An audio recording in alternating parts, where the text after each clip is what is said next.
আমরা দেখেছি যে একটি বিশেষ রাজনৈতিক দল তারা আমাদের ভোটারদের কাছে বিভিন্ন এলাকায় সারা দেশেই প্রায় তারা তাদের ভোটার আইডি কার্ড, তাদের এনআইডি কার্ড, তাদের মোবাইল নাম্বার এগুলো সংগ্রহ করছে।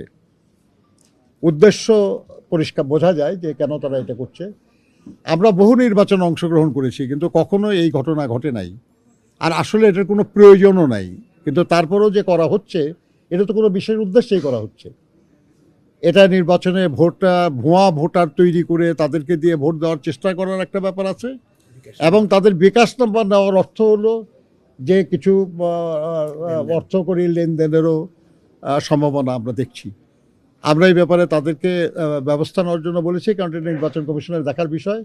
তারা বলেছেন তারা এই ব্যাপারে প্রয়োজনীয় ব্যবস্থা গ্রহণ করবেন। আমরা এসব ব্যাপারে প্রত্যেক ব্যাপারে আমরা চিঠি তাদেরকে দিয়েছি। আরেকটা ব্যাপারে আমরা আলোচনা করেছি, সেটা হলো যে আমাদের আমরা লেভেল প্লেয়িং ফিল্ডের কথা আমরা বলেছি। আমরা বিএনপি এই নির্বাচন যাতে যথাসময়ে অনুষ্ঠিত হয়, সবাই যাতে এই নির্বাচনে অংশগ্রহণ করে, কেউ যেন কোনো কারণে কোনো সুযোগ না পায়, নির্বাচনের মাঠ থেকে সরে যাওয়ার চেষ্টা করতে না পারে, সেই লক্ষ্যে কিন্তু আমরা আমাদের চেয়ারম্যান তিনি উত্তরবঙ্গের কয়েকটি জেলায় সফরের একটা সিদ্ধান্ত নিয়েছিলেন। আমাদের দলের পক্ষ থেকে সিদ্ধান্ত হয়েছিল, উনি ব্যক্তিগত এটা এক ধরনের সফর ছিল। এখানে মৌলানা ভাসানীর কবর জিয়ারত করা, আমাদের 24-এর ছাত্র শ্রমিক গণ অভ্যুত্থানের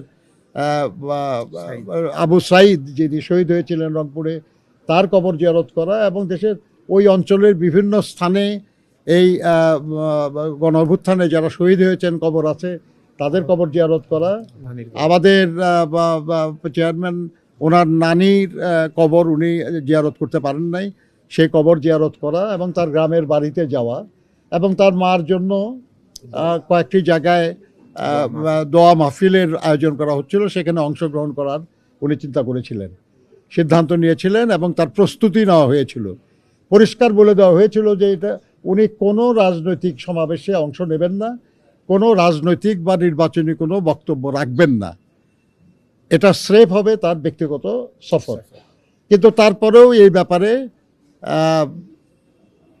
যে কোনো কারণেই হোক, কারো অনুরোধে হোক আর যেভাবেই হোক, নির্বাচন কমিশন আমাদেরকে অনুরোধ করেছিল এই সফরটা স্থগিত করার জন্য। আমরা সুষ্ঠু নির্বাচনের স্বার্থে এবং সবাই যাতে অংশগ্রহণ করে সরে যাওয়ার সুযোগ না পায়, এগুলো বিবেচনা করে আমরা তাদের অনুরোধ রক্ষা করেছিলাম। আমরা লেভেল প্লেয়িং ফিল্ড ঠিক রাখার জন্য আমরা ক্রমাগত চেষ্টা চালিয়ে যাচ্ছি।